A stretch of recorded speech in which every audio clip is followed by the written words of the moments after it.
ಎಲ್ರಿಗೂ ನಮಸ್ಕಾರ. ತಡವಾಗಿ ಬಂದಿದ್ದು ಬಿಕಾಸ್ ಆಫ್ ನನ್ನ ಸಿನಿಮಾ ಪ್ರೇತ ಸಿನಿಮಾದ ಥಿಯೇಟರ್ ರೌಂಡಪ್ಗೆ ಹೋಗ್ತಾ ಇದ್ವಿ, ಕಲೆಕ್ಷನ್ಸ್ ಬಗ್ಗೆ ಎಲ್ಲ ಮಾತಾಡ್ತಾ ಇದ್ವಿ. ಸೊ ಹಂಗಾಗಿ coming to first night with Devva, ನನ್ಗನ್ಸೋದು ಇದೆಲ್ಲ ಈಗ ದೆವ್ವ ಪ್ರೇತ ಪಿಶಾಚಿ ಟೈಮ್ ನಡೀತಾ ಇದೆ ಅಂತ ಅನ್ಸುತ್ತೆ. ಈಗ ನಮ್ದು ಪ್ರೇತ ಆದರೆ ಇಲ್ಲಿ ದೆವ್ವದ ಜೊತೆನೆ ಫಸ್ಟ್ ನೈಟ್ ಅಂದರೆ ಇವರು ಮಾತಿನ ಮಲ್ಲ ನಮ್ಮ ಪ್ರಥಮ. ಈ ಸಿನಿಮಾ ಒಪ್ಕೊಳ್ಳೋದಕ್ಕೆ ಮುಖ್ಯವಾಗಿ ಎರಡು ವಿಷಯ. ಒಂದು ಪ್ರಥಮ, ಎರಡನೇ ವಿಷಯ ಈ ಸಬ್ಜೆಕ್ಟ್ ತುಂಬ ಚೆನ್ನಾಗಿದೆ. ನಾನು ಯಾವತ್ತೂ ನನ್ನ ಇಷ್ಟು ವರ್ಷದ ಜರ್ನಿಯಲ್ಲಿ ಮಾಡದೇ ಇರೋಂಥ ಒಂದು ವೆರೈಟಿ ಪಾತ್ರ, ನಿಮಗೆಲ್ಲರಿಗೂ ಗೊತ್ತಿರೋ ಹಾಗೇನೆ ಒಂದು ಚಾಲೆಂಜಿಂಗ್ ಪಾತ್ರ ಅಂದ ತಕ್ಷಣ ನಾನು ಇಮಿಡಿಯೇಟ್ ಆಗಿ ಅದನ್ನು ಒಪ್ಕೊಳ್ತೀನಿ. ಸೊ ಅಷ್ಟರ ಮಟ್ಟಿಗೆ ಚಾಲೆಂಜಿಂಗ್ ಆಗಿದೆ. ಇಡೀ ಸಬ್ಜೆಕ್ಟ್ಗೆ ಏನೋ ಒಂದು ತಿರುವು ಕೊಡುವಂಥ ಒಂದು ಕ್ಯಾರೆಕ್ಟರ್. ಸೊ ಆ ಕ್ಯಾರೆಕ್ಟರ್ನ ತುಂಬ ಎಂಜಾಯ್ ಮಾಡಿದ್ದೀನಿ. ಆ್ಯಂಡ್ ಡೈರೆಕ್ಟರ್ ಸ್ವಾಮಿ ಅವರ ನನ್ನ ರಿಲೇಷನ್ಶಿಪ್ ತುಂಬ ಹಳೇ, ಆವಾಗಿನ ಒಂದು ಎಷ್ಟೊಂದು 20 ವರ್ಷ ಆಯ್ತಲ್ಲ, 20 ವರ್ಷದ ಹಿಂದಿನ ಒಂದು ಬಾಂಧವ್ಯ. ಹಂಗಾಗಿ ಅವರು ಆ ಸಬ್ಜೆಕ್ಟನ್ನು ಹೇಳಿದ ತಕ್ಷಣ ಚೆನ್ನಾಗಿದೆ ಅಂತ ಹೇಳಿ ಒಪ್ಕೊಂಡೆ.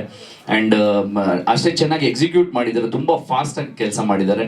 ಪ್ರಥಮ್ ಜೊತೆ ಕೆಲಸ ಮಾಡೋಂಥದ್ದು ನಂಗೆ ತುಂಬ ಖುಷಿಯಾಗಿತ್ತು. ಯಾಕಂದರೆ ಪ್ರಥಮ ಅವ್ರನ್ನ ಪ್ರತಿ ಸಲ ನಾನು ಟಿ ವಿಯಲ್ಲಿ ಬೇರೆ ಕಡೆ ನೋಡಿದ್ದೆ. ಆ್ಯಂಡ್ ಜೊತೆಲಿ ವರ್ಕ್ ಮಾಡೋಕ್ಕೆ ಇನ್ನಷ್ಟು ಖುಷಿ ಆಯಿತು. ನಗಿಸ್ತಾ ಇರ್ತಾರೆ ಸೆಟ್ಟಲ್ಲಿ. ಆ್ಯಂಡ್ ಎಷ್ಟು ಸೀರಿಯಸ್ ಆಗಿ ಮಾತಾಡ್ತಾರೋ ಅಷ್ಟೇ ತಮಾಷೆಯಾಗಿ ಮಾತಾಡ್ತಾರೆ, ಏನೋ ಒಂದು ವಿಷಯ ಇಟ್ಕೊಂಡೇ ಮಾತಾಡ್ತಾರೆ. ಸೊ ಆ ಮಾತಿಗೆ ನಾನು ಮನಸ್ಸೋತಿದ್ದೀನಿ. ಡೆಫಿನೆಟ್ ಆಗಿರಿ, ತುಂಬ ಚೆನ್ನಾಗಿ ಮಾತಾಡ್ತೀರಾ. ಆ್ಯಂಡ್ ಅವರಿಂದ ಕೂಡ ಕಲಿಯೋದಿದೆ ಸಾಕಷ್ಟು. ಆ್ಯಂಡ್ ಪ್ರತಿ ಹಂತದಲ್ಲೂ ಯಾರಿಂದ ಆಗಲಿ, ಕೋ ಆ್ಯಕ್ಟರ್ಸ್ ಇರ್ಬೋದು, ಹೊಸ ಟೆಕ್ನಿಷಿಯನ್ಸ್ ಇರ್ಬೋದು, ಅವ್ರ ಜೊತೆ ನಾನು ಕಲಿತಾನೆ ಇರ್ತೀನಿ. ಈ ಪಾತ್ರದಿಂದ ಕೂಡ ಒಂದಷ್ಟು ನನಗೆ ಕಲಿಯೋದಕ್ಕೆ ಸಿಕ್ತು. ಆ್ಯಂಡ್ ಟೆಕ್ನಿಷಿಯನ್ಸ್ ಆಗಲಿ, ಆರ್ಟಿಸ್ಟ್ ಆಗಲಿ, ಇವ್ರ ಜೊತೆ ನಾವು ಕೆಲಸ ಮಾಡ್ತಾ ತುಂಬ ಎಂಜಾಯ್ ಮಾಡಿದ್ದೀನಿ ಈ ಪಾತ್ರ ಅಂತ ಹೇಳೋದಕ್ಕೆ ಇಷ್ಟಪಡ್ತೀನಿ. ಆ್ಯಂಡ್ ಆಫ್ಕೋರ್ಸ್ ಈ ಚಿತ್ರದ ನಿರ್ಮಾಪಕರಿಗೆ ಒಳ್ಳೇದಾಗಲಿ. ಪ್ರಥಮ್ ಕೂಡ ಇದರಲ್ಲಿ ಕೈ ಜೋಡಿಸಿದ್ದಾರೆ, ಅವ್ರಿಗೂ ಒಳ್ಳೇದಾಗಲಿ. ಆ್ಯಂಡ್ ಎಂಟೈರ್ ಟೀಮ್ಗೆ ಒಳ್ಳೇದಾಗಲಿ. ನಾನು ಎಲ್ಲೇ ಹೋದರೂ ನನಗೆ ಹರೀಶಣ್ಣ ಅಂತ ಹೇಳಿ ಗೌರವ ಕೊಟ್ಟು ತುಂಬ ಪ್ರೀತಿಯಿಂದ ನನ್ನ ನಡೆಸ್ಕೊಂಡಿದ್ದಾರೆ. ಆ್ಯಂಡ್ ಓವರಾಲ್ ಇಲ್ಲಿ ವೆಂಕಟ್ ಅವ್ರು ಕೂಡ ಇದ್ದಾರೆ. ಈ ಚಿತ್ರಕ್ಕೆ ಡೆಫಿನೆಟ್ ಆಗಿ ಒಂದು ಡಿಸ್ಟ್ರಿಬ್ಯೂಟರ್ಸ್ ಎಷ್ಟು ಇಂಪಾರ್ಟೆಂಟ್ ಆಗ್ತಾರೆ ಅಂತ ಈಗ ನಾನು ಆ ಹಂತದಲ್ಲಿ ಇದ್ದೀನಿ, ಯಾಕಂದರೆ ಸಿನಿಮಾ ಬಿಡುಗಡೆ ಆಗಿರೋದ್ರಿಂದ. ಸೊ ಪ್ರಥಮ್ ಅವರೇ, ನಿಮ್ಮ ಸಿನಿಮಾ ಒಳ್ಳೆ ವಿತರಕರ ಕೈಲಿದೆ. ಡೆಫಿನೆಟ್ಲಿ ವೆಂಕಟ್ ಅವರು ಜಸ್ಟಿಸ್ ಮಾಡ್ತಾರೆ ಅಂತ ಅನ್ಕೊಂಡಿದ್ದೀನಿ. ಡೆಫಿನೆಟ್ಲಿ ಐ ಥಿಂಕ್ ಟೀಸರ್ ನಾನು ನೋಡಿಲ್ಲ, ತುಂಬ ಕುತೂಹಲದಿಂದ ಓಡ್ ಬಂದೆ. I am looking forward to watch that teaser. All the best to first night with Devva. ನಿಮ್ಮ ಫಸ್ಟ್ ನೈಟ್ ಹೇಗಿತ್ತು ಅಂತ ಜನಕ್ಕೆ ತುಂಬ ಕ್ಯೂರಿಯಾಸಿಟಿ ಇರುತ್ತೆ. ಅದೇ ನಿಮ್ಮ ಸಿನಿಮಾಗೆ ಪ್ಲಸ್ ಪಾಯಿಂಟ್ ಅಂತ ಅನ್ಸುತ್ತೆ. ಯಾಕಂದ್ರೆ ಮದುವೆ ಕೂಡ ನೀವು ರೀಸೆಂಟಾಗಿ ಆಗಿರೋದು. ರಿಯಲ್ ಲೈಫ್ನ ಮಿಕ್ಸ್ ಮಾಡಿರೋ ಫಸ್ಟ್ ಆರ್ಟಿಸ್ಟ್ ಅಂತ ಅನ್ಸುತ್ತೆ ನನಗೆ. ಈ ಸಿನಿಮಾ ಬರೋದು ನನಗೊಂದು ಕಾನ್ಫಿಡೆನ್ಸ್ ಬಿಲ್ಡ್ ಆಗೋದಲ್ಲಿ ಕಾರಣ ಅದ್ವಿಕ್ ತುಂಬ ಚೆನ್ನಾಗಿ ಮ್ಯೂಸಿಕ್ ಮಾಡಿದ್ದಾರೆ. ನಾನು ತೊಗೊಂಡೋಗಿ 8 ಅವ್ರಿಗೆ ಪ್ರೆಸೆಂಟ್ ಮಾಡಿ ನಾನು ಹೇಳಿದೆ, ನಾನು ಬುದ್ಧಿವಂತ ಕೆಲಸ ಕೊಡಿ ಅಂತ ಕೇಳಲ್ಲ, ಮಾಸ್ ಕಾರ್ಡ್ಸ್ ಇಟ್ಬಿಟ್ಟು ಕೇಳ್ತೀನಿ. ಆ ಮಾಸ್ ಕಾರ್ಡ್ಸ್ಗೆ ಯೋಗ್ಯತೆ ಇದ್ದರೆ ಕೊಡಿ ಅಂತ ಹೇಳಿದೆ. ಸಾಂಗ್ಸ್ ತೊಗೊಂಡು ಪ್ರೆಸೆಂಟ್ ಮಾಡಿದೆ. ಪ್ರಥಮ್ ಏನು ಎಕ್ಸ್ಪೆಕ್ಟ್ ಮಾಡ್ತಾನೆ, ಹಿಂಗಿದೆ ನನ್ನ ಮನಸ್ಸಲ್ಲಿ, ಅದಕ್ಕಿಂತ ನಾನು ಹೆಚ್ಚು ನಿರೀಕ್ಷೆ ಮಾಡ್ತೀನಿ ಅಂತ ಹೇಳಿದೆ. ಪ್ರಥಮ್ ನೀವೇನು ಹೇಳಿದ್ರೆ ಅದಕ್ಕಿಂತನೂ 2.5 ಎಕ್ಸ್ಟ್ರಾ ತಗೊಳ್ಳಿ, ನನಗೆ ಸಮಾಧಾನ ಆಯಿತು ಅಂತ ಒಂದು ಚರ್ಚೆ. ಎರಡೇ ಚರ್ಚೆಲಿ ಒಂದು ಆಡಿಯೋ ದೊಡ್ಡ ಮಟ್ಟಕ್ಕಾಗಿ ನನಗೆ ದೊಡ್ಡ ಮಟ್ಟಕ್ಕೆ ಪ್ರೈಸು ಪ್ರೊಡ್ಯೂಸರ್ ಬರೋದಕ್ಕೆ, ನನಗೊಂದು ಕಾನ್ಫಿಡೆನ್ಸ್ ಬಿಲ್ಡ್ ಆಗೋದಕ್ಕೆ ಕಾರಣ ಅದ್ವಿಕ್ ಆ್ಯಂಡ್ ಎಂಟೈರ್ ಟೀಮ್. ಇವರೆಲ್ಲರಿಗೂ ನಾನು ಆಭಾರಿ, ಅಭಿನಂದನೆಗಳು. ಯೋಗರಾಜ್ ಭಟ್ ಸರ್ ಬರಬೇಕಾಯಿತು, ಯಾಕೆಂದರೆ ಈ ಸಿನಿಮಾಗೆ ಸಾಂಗ್ ಬರೆದಿರೋದು ಯೋಗರಾಜ್ ಭಟ್ರು. ಅವರು ನಾಳಿದ್ದು ಅವ್ರ ಸಿನಿಮಾ ರಿಲೀಸ್ ಇದೆ. ನೀನು ಇದನ್ನು ನನ್ನ ಬಿಗ್ ಬಾಸ್ ಜರ್ನಿಯ ಮೊದಲನೇ ಹೆಜ್ಜೆ ಇಡೋದಕ್ಕೆ ಮುಖ್ಯ ಕಾರಣ ಅವರಿಬ್ಬರು, ಅವರು ಮತ್ತು ಅಕುಲ್ ಬಾಲಾಜಿಯವರು. ನನ್ನ ಕಲರ್ಸ್ ಮಾತಾಡಿ ಕಳಿಸೋದಕ್ಕೆ ತುಂಬ ದೊಡ್ಡ ಡಿಸಿಷನ್ ತೊಗೊಂಡಿದ್ದವರು. ಇವತ್ತು ಅವ್ರು ಆ ಕಾರ್ಯಕ್ರಮದಲ್ಲಿದ್ದಾರೆ. ಹರೀಶ್ ಅಣ್ಣ ಟ್ರಾಫಿಕಲ್ಲಿದ್ದಾರೆ, ಹರೀಶ್ ರಾಜ್ ಅವರು ಈ ಸಿನಿಮಾದ ಬಂದು. ಆ್ಯಂಡ್ ನಮ್ರತ ಈಗ ಅವರು ಟೀಸರ್ ನೋಡಿದ್ಮೇಲೆ ಲಾಸ್ಟ್ ಅವ್ರಿಗೊಂದು ವಿಶೇಷ ಸನ್ಮಾನ ಇದೆ. ಟೀಸರ್ ನೋಡ್ಬಿಟ್ಟು ಅವ್ರು ಮಾತಾಡ್ತಾರೆ. ಸೊ ಈಗ ಅವರು ಎಲ್ಲ ನಮ್ಮ ತಂಡ ಮಾತಾಡಾಗಿದೆ. ವೆಂಕಟ್ ಡಿಸ್ಟ್ರಿಬ್ಯೂಟರ್ ಮಾತಾಡಿದ್ಮೇಲೆ ನಾವು ಇನ್ನೊಂದು ಸಲ ಟೀಸರ್ ಟೆಲಿಕಾಸ್ಟ್ ಮುಗೀತು. ನಂದೇನಿಲ್ಲ, ನಾನು ಏನು ನಂಗೆ ಒಂದೆರಡು ಮಾತು ಅಷ್ಟೇ. ನನಗೆ ಆಯ್ತು, ಥ್ಯಾಂಕ್ ಯು, ಧನ್ಯವಾದ, ಇದು ಕ್ಲಾಸ್ ಕೊಡ್ತಾನೆ ಎಲ್ಲ ಮಾಧ್ಯಮದವ್ರಿಗೆ ಧನ್ಯವಾದ. ಯಾಕೆ ನಾನು ಮಾಧ್ಯಮದವ್ರನ್ನ ಗೌರವಿಸ್ತೀನಿ, ಪ್ರೀತಿಸ್ತೀನಿ, ಅದಕ್ಕೆ ಧನ್ಯವಾದ.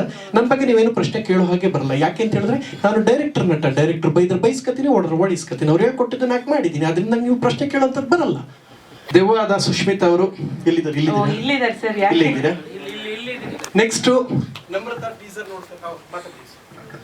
ಹಾಯ್, ಎಲ್ರಿಗೂ ನಮಸ್ಕಾರ. ಇಲ್ಲಿಗೆ ಬಂದಿರೋದಕ್ಕೆ ತುಂಬ ಥ್ಯಾಂಕ್ಸ್. ಯಾಕಂದರೆ ನಿಮ್ಮ ಬ್ಯುಸಿ ಟೈಮ್ನ ನಮಗೆ ಪುಟ್ಟ ಪ್ರಯತ್ನ ಕೊಟ್ಟಿದ್ದಕ್ಕೆ. ಆ್ಯಂಡ್ ತುಂಬ ಖುಷಿ ಆಗ್ತಿದೆ. ನೀವೆಲ್ಲ ನೋಡಿದ್ರಿ, ಎಲ್ರಿಗೂ ಇಷ್ಟ ಆಗಿದೆ ಅಂತ ಅಂದ್ಕೊಳ್ತೀನಿ ಟೀಸರ್. ನಂದು ಕ್ಯಾರೆಕ್ಟರ್ ಹೇಗೆ ಅಂದರೆ, ಆಲ್ರೆಡಿ ನಿಖಿತಾ ಹೇಳಿದ್ರು, ತುಂಬ ಡಿಫ್ರೆಂಟ್ ಆಗಿದೆ. ಸೇಮ್ ಅವ್ರದ್ದು ಹೇಗಿದೆಯೋ ಅದೇ ಥರ ನಂದು ಡ್ಯುಯಲ್ ಶೇಡ್ ಇದೆ. ಏನು ದೆವ್ವ ಆಗೋಕ್ಕಿಂತ ಮುಂಚೆ, ದೆವ್ವ ಆದಮೇಲೆ. ಬಟ್ ಎರಡು ಕ್ಯಾರೆಕ್ಟರ್ನ ಅಂದರೆ ಎರಡು ಶೇಡ್ನ ನಾನು ತುಂಬ ಎಂಜಾಯ್ ಮಾಡಿದ್ದೀನಿ. ಬಿಕಾಸ್ ಇದೊಂದು ಡಿಫ್ರೆಂಟ್ ಟ್ರೈ ನಂಗೆ, ಯಾಕಂದ್ರೆ ಯಾವತ್ತೂ ಈ ತರ ಟ್ರೈ ಮಾಡಿರ್ಲಿಲ್ಲ, ಈ ತರ ಶೇಡ್ಸ್ ಅಲ್ಲಿ ಕಾಣಿಸ್ಕೊಂಡಿರ್ಲಿಲ್ಲ. ತುಂಬಾ ಖುಷಿ ಆಗ್ತಿದೆ. ಅಂಡ್ ಈ ಟೀಮ್ ಜೊತೆ ವರ್ಕ್ ಮಾಡಕ್ಕಂತೂ ತುಂಬಾ ಖುಷಿ ಆಗಿತ್ತು. ಇನ್ ಪ್ರಥಮ್ ಅವ್ರು ಇರ್ಬೋದು, ಅಥವಾ ನಮ್ಮ ಸ್ವಾಮಿ ಸರ್ ಇರ್ಬೋದು, ನಮ್ಮ ಪ್ರಸನ್ನ ಅವ್ರು ಇರ್ಬೋದು. ಸೊ ಎಲ್ಲರೂ ತುಂಬಾ ಚೆನ್ನಾಗಿ ಕೆಲಸ ಮಾಡಿದ್ದಾರೆ ಅಂಡ್ ತುಂಬಾ ಚೆನ್ನಾಗಿ ಸಪೋರ್ಟ್ ಮಾಡಿದ್ದಾರೆ. Thank you. ಒಂದು ಮಾತು ಈ ಸಮಯದಲ್ಲಿ ಹೇಳಲೇಬೇಕು, ನಾನು ಸುಷ್ಮಿತಾ ಅವ್ರಿಗೆ ಸ್ವಲ್ಪ ಎಕ್ಸ್ಟ್ರಾ ಅಭಿನಂದಿಸ್ತೀನಿ. ಯಾಕೆ ಅಂತ ಹೇಳಿದ್ರೆ ಯೂಶಲಿ ದೇವ್ದ ಮೇಕಪ್ ಅಂದರೆ ನಮಗೆ 7 hours ತೋತಾ ಇದ್ರು, ಒಂದು ಬೇಗ ರೆಡಿ ಆಗೋದಕ್ಕೆಲ್ಲ. ನಿಮಗೆ ಗೊತ್ತಲ್ಲ ದೇವ್ದ ಮೇಕಪ್ ಬೇಕು ಅಂತ. ಸುಷ್ಮಿತಾ ಅವರು ಬಂದ ತಕ್ಷಣ ಸೆಟ್ಗೆ ನಾನು ಅಂದೆ ಲೇಟ್ ಆಗುತ್ತೆ ಸರ್, ಏನು ಮನೆಗಿದ್ದು ಹೆಂಗಿದ್ರೆ ಹಂಗೆ ಎದ್ದು ಬನ್ನಿ, ಹಂಗೆ ಆ್ಯಕ್ಟ್ ಮಾಡಿದ್ರೆ ಹಂಗೆ ಚೆನ್ನಾಗಿ ಕಾಣಿಸ್ತೀರಾ ಅಂತ ಹೇಳಿದೆ. ಹಾಗೆ ಮಾಡಿ ನಮ್ಮ ಟೈಮ್ ಉಳಿಸಿದ್ದಾರೆ, ನಮ್ಮ ಕಾಲ್ ಶೀಟ್ ಉಳಿಸಿದಂತಹ ಸುಷ್ಮಿತಾ ಅವ್ರಿಗೆ ನಾನು ಅಭಾರಿ ಅಭಿನಂದನೆಗಳು. ಇಲ್ಲ ಆಯ್ತಾಯ್ತು. ಸೊ ಅವರು ಅದ್ಭುತವಾಗಿ ದೇವ್ದ ಪಾತ್ರನ ನಂಗೆ ದೇವ್ದ ಕ್ಯಾರೆಕ್ಟರ್ ಮಾಡೋರು ಬೇಕು, ನಿಜವಾದ ದೆವ್ವ ಬೇಡ ಅಂತ ಹೇಳಿದೆ. ಫಸ್ಟ್ ಸುಷ್ಮಿತಾ ಅವ್ರನ್ನ ಹೀರೋಯಿನ್ ಪಾತ್ರ ಮಾಡಿ, ಇಲ್ಲ ನಾನು ದೇವ್ದ ಪಾತ್ರ ಮಾಡ್ತೀನಿ ಅಂದ್ರು. ನಂಗೆ ದೇವ್ದ ಪಾತ್ರ ಮಾಡೋರು ಬೇಕಮ್ಮ, ನಿಜವಾದ ದೆವ್ಗಳು ಬೇಡ ಅಂತ ಹೇಳಿ ಆದ್ಮೇಲೆ ಸುಷ್ಮಿತಾ ಅವ್ರನ್ನ ಇಟ್ಕೊಂಡು ಮಾಡ್ತಾ ಇದೀವಿ. Thank you. ಈಗ ನೀವು ಟೀಸರ್ ನೋಡಿದ್ರಲ್ಲ, ಧನ್ಯವಾದ. ಇಲ್ಲ ಆಮೇಲೆ ತುಂಬಾ ಜನ ಇದ್ದಾರೆ ಮಾತಾಡೋರು, ನಂಬರ್ತಾ ಇದ್ದಾರೆ, ಅವ್ರು ಮಾತಾಡ್ಬೇಕು, ಸ್ವಾಮಿಯನ್ನ ಮಾತಾಡ್ಬೇಕು. ಇಲ್ಲ ಕಣಮ್ಮ, ಮಾರಾಡಿ ಕೂತ್ಕೊಳ್ಳಮ್ಮ ಸುಮ್ಮನೆ. ನಾನು ದೆವ್ವ ಆಗ್ತೀನ ಇಲ್ವಾ ಅಂತ ಸಿನಿಮಾ ನೋಡಿ ಗೊತ್ತಾಗುತ್ತೆ. ಥ್ಯಾಂಕ್ ಯು ಸೋ ಮಚ್ ಎಲ್ರಿಗೂ ಬಂದಿರೋದಕ್ಕೆ. ನನ್ನ ಹೆಸರು ಜೀವಿತಾ ವಸಿಷ್ಠ. ಸೊ ಈ ಚಿತ್ರದಲ್ಲಿ ನನ್ನ ಪಾತ್ರ ಬಂದು ಒಂಥರ ಜೋವಿಯಲ್ ಕ್ಯಾರೆಕ್ಟರ್. ಸೊ ಆ್ಯಕ್ಟಿಂಗಿಗೆ ಕ್ಲೈಮ್ಯಾಕ್ಸಲ್ಲಿ ಮೇ ಬಿ ತುಂಬ ಸ್ಕೋಪ್ ಇದೆ. ಐ ಹೋಪ್ ನಾನು ಜಸ್ಟಿಸ್ ಮಾಡಿದ್ದೀನಿ ಕ್ಯಾರೆಕ್ಟರ್ಗೆ ಅಂತ. ಥ್ಯಾಂಕ್ ಯು ಸೋ ಮಚ್ ಇಡೀ ತಂಡಕ್ಕೆ, specially director sir and Pratham sir. ನನಗೆ ಇನ್ನೇನು ಲಾಸ್ಟ್ ಮೂಮೆಂಟಲ್ಲಿ ನಾನು ಸೆಲೆಕ್ಟ್ ಆಗಿದ್ದು, ಐ ಗೆಸ್. ಇನ್ನೇನು ನಾಳೆ ಶೂಟಿಂಗ್ ಅಂದಾಗ ಇವತ್ತು ಕಾಲ್ ಮಾಡಿಬಿಟ್ಟು ಇಲ್ಲ ನಾಳೆನೇ ಶೂಟಿಂಗು ಪ್ಲೀಸ್ ಅಂತ ಹೇಳಿ, ಓಕೆ ನಾನು ಇನ್ನೂ ಏನೂ ಪ್ರಿಪೇರ್ ಆಗಿರಲಿಲ್ಲ, ಬಟ್ ಸ್ಟಿಲ್ ನನಗೆ ಇಡೀ ತಂಡ ಸಪೋರ್ಟ್ ಮಾಡಿ ಪ್ರಿಪೇರ್ ಮಾಡಿಸಿದ್ದಾರೆ. And thank you so much. Thank you so much Santhu sir and Namratha ma'am for coming. And thank you. Thank you so much Jeevita Vasishtha. Okay, happy birthday Pratham sir. Oh, ಅಲ್ಲ ಇದು ಜೀವಿತ ಅಲ್ಲ ಸಂತು, ಇಲ್ಲಿರೋದು ಜೀವಿತ. ಹುಟ್ಟುಹಬ್ಬದ ಶುಭಾಶಯಗಳನ್ನ, ದೇವ್ರು ಒಳ್ಳೇದು ಮಾಡಲಿ, ಸಿನಿಮಾ ಸೂಪರ್ ಡೂಪರ್ ಹಿಟ್ ಆಗಲಿ. Happy birthday.